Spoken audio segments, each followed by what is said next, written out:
Anybody who reads the Torah knows that we, throughout our history in the desert, we have experienced many miracles.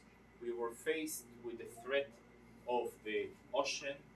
We received the miracle where the ocean split. Then we were hungry, and God Almighty provided us with man.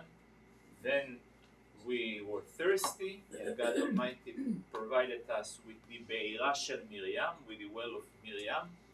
We were cold, and He covered us with the cloud of honor, Ananei HaKavod, which we are about soon to prepare the Sukkot in order to remind. And the question is, how come throughout the entire text of thanks we are expressing to God Almighty, not a word is mentioned about the clouds, about the sea that was split, not a word about the well of Miriam, not a word about the pit that swallowed the gang of Korach, and so on. How come the only thing that is mentioned is the exodus of Egypt and the escape, the salvation of Jacob from the hands of Lavan Ho'arami? And the explanation, there is two types of miracles a person experiences. The Jewish people was time that they were on the go. On the go. That was one situation. And then was situation where they have settled for a while in the land. When a person is on the go, of course, any type of trouble exposes a person to vulnerable situation. But then, so therefore, the general ability to come back is one thing.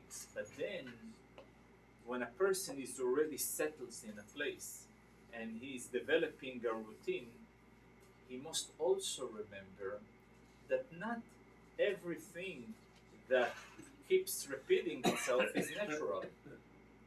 It's not a given. Even things that we are experiencing in a very repetitive and normal sense, we should not take it for granted. We should appreciate it. And for that reason, the types of miracles that are being mentioned in the text of the things in the Bikurim are those type of miracles that we were having while we were settling in a place, in a settled place. Jacob, he was settled in Aram Naharaim, and Jews in Egypt, they settled there. Same way, a person is liable, is committed to bring the Bikurim only after they came to the land and they settled in the land. Why the obligation of Bikurim is only after they settled? So I heard a very interesting explanation. And this is also connected to our situation today. The point is that the things come also with expression of happiness. So the point is, a person cannot truly be happy when he knows that his friends, his brother, have not settled yet.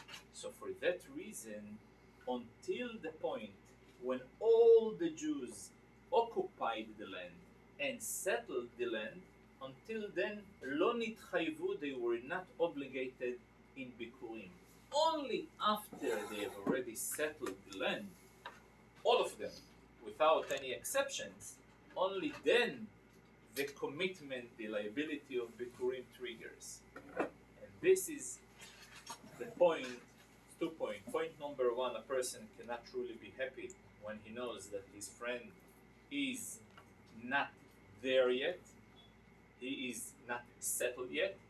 And point number two, even things we are receiving while we are settled and seemingly they are normal, we should not take them for granted. We should always be appreciative.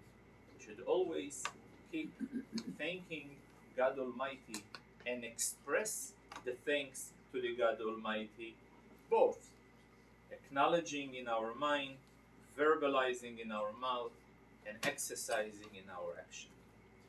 We'll do so, we'll Be'ezrat Hashem occupy again Israel the proper way, win all our enemies, and be able to fulfill the mitzvot, the obligation that are linked to Israel, mitzvot Toriyot Ba'aretz.